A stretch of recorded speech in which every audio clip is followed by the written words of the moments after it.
Você não faz um bolo só com farinha, nem só com manteiga, nem só com ovos. Você precisa de vários ingredientes. O bolo da vida necessita vários ingredientes. E um desses ingredientes é o diálogo. Um desses ingredientes é a capacidade de se comunicar. Ele não é o único, mas ele é fundamental. A comunicação tem 3 níveis. O primeiro nível eu chamo de boca-ouvido. O segundo nível eu chamo de cérebro-cérebro. O terceiro nível eu chamo de coração-coração. Vamos começar com o primeiro nível. Boca-ouvido. Deixe-me primeiro fazer uma distinção para você. Ouvir e escutar não são sinônimos. Você ouve com o ouvido, você escuta com o cérebro.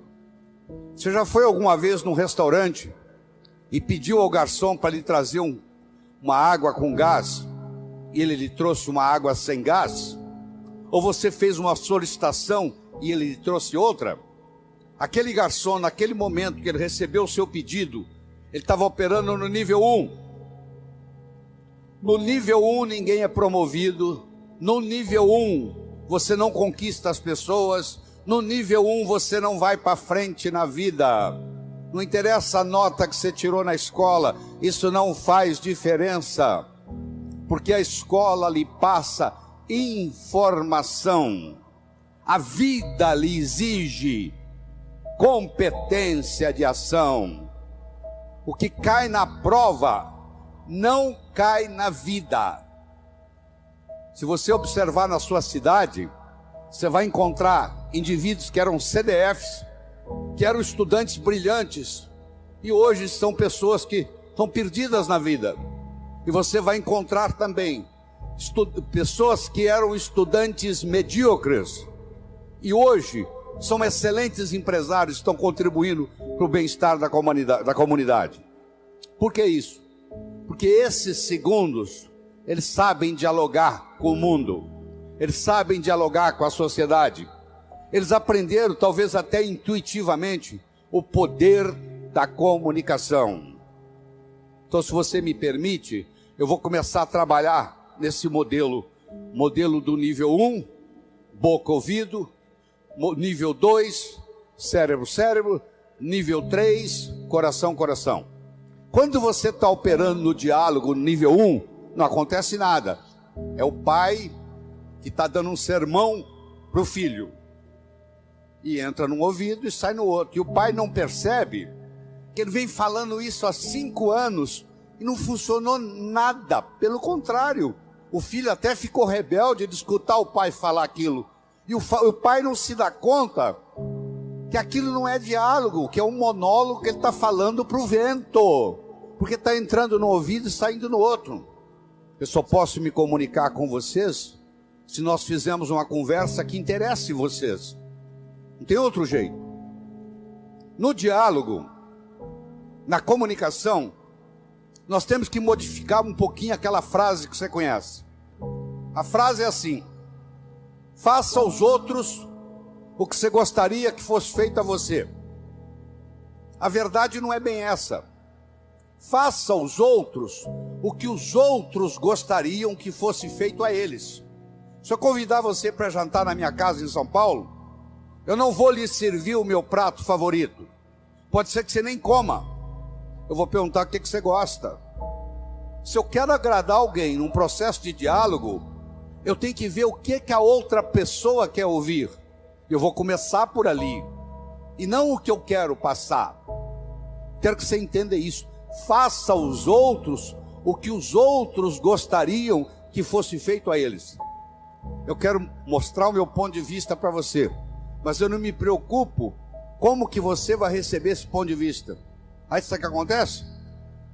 A natureza colocou um ouvido no mesmo nível do outro. Entra num ouvido e sai no outro. Aí não deixa de ser diálogo, passa a ser monólogo, porque não tem repercussão. Para esse diálogo se ocorrer, primeiro eu tenho que ter uma mensagem forte. Você só vai continuar me escutando se você estiver gostando da mensagem. Eu tenho que ter algo para poder passar para você. Essa é a mensagem.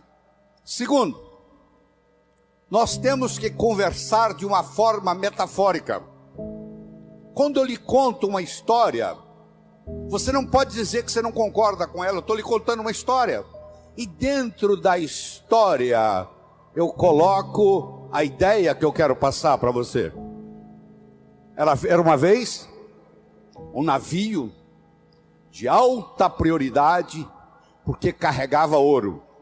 E de repente o motor desse navio enguiçou. E o dono do navio disse: para.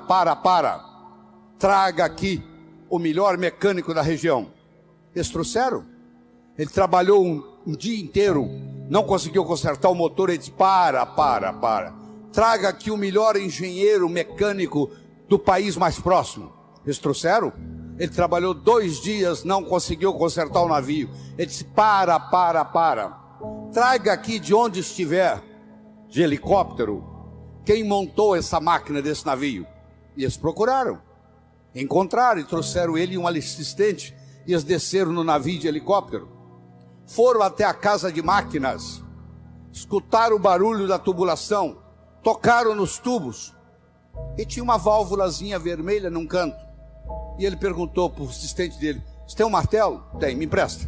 Ele foi lá e pim, ligue.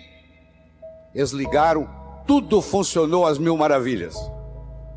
Os 3 indivíduos que trabalharam, o primeiro que trabalhou um dia, o segundo que trabalhou 2 dias, e esse que deu a martelada na válvula, mandaram as suas respectivas contas.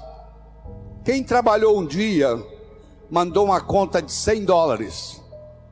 Quem trabalhou 2 dias mandou uma conta de $400, $200 por dia, porque ele havia trabalhado 2 dias e ele era mais sofisticado do que o outro.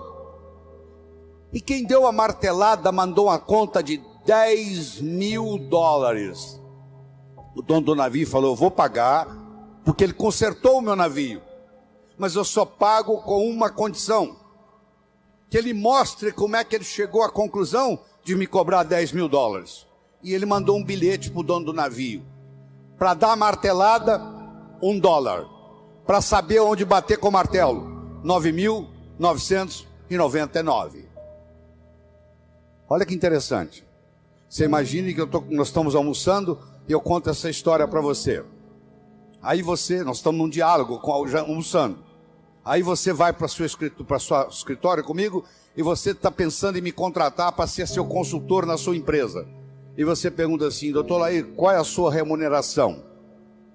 E eu falo um preço elevado. Ao invés de você falar é caro, você vai pensar assim: esse cara sabe onde bater com o martelo.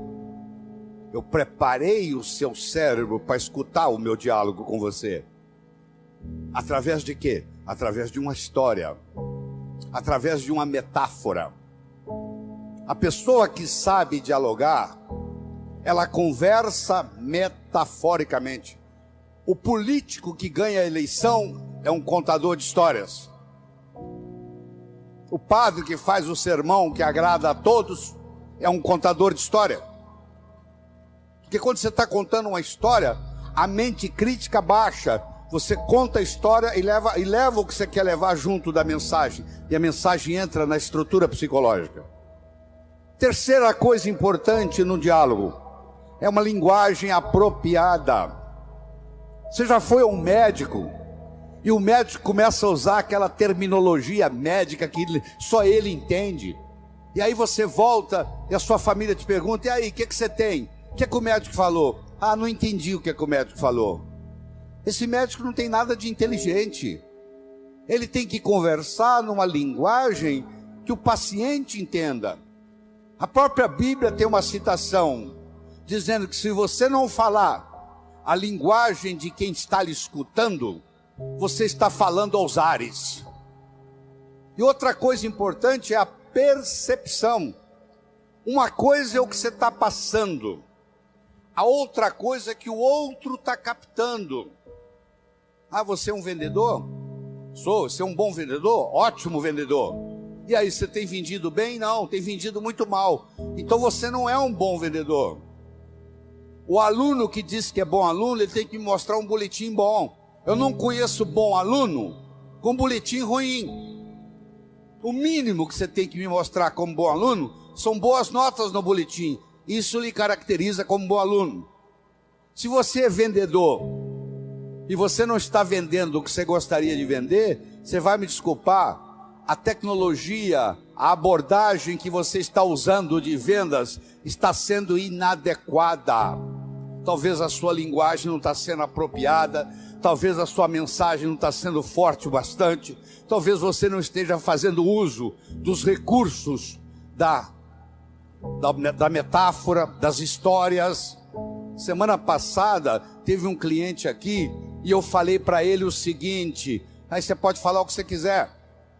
Você está falando, você está contando para esse cliente que está na sua frente o que você fez com o cliente da semana passada, o que você falou para ele. Mas na realidade você está falando para esse escutar, mas você usou o artifício metafórico de que você está falando para o outro. E quando você trabalha esse fenômeno do diálogo desse jeito, quando você termina, a pessoa se sente convidada a participar das suas ideias. Ela se sente, o filho, quando um pai sabe ter um diálogo com ele, quando termina o diálogo, o filho se sente convidado a experimentar o que o pai está falando para ver se dá certo. É um convite que ele recebe.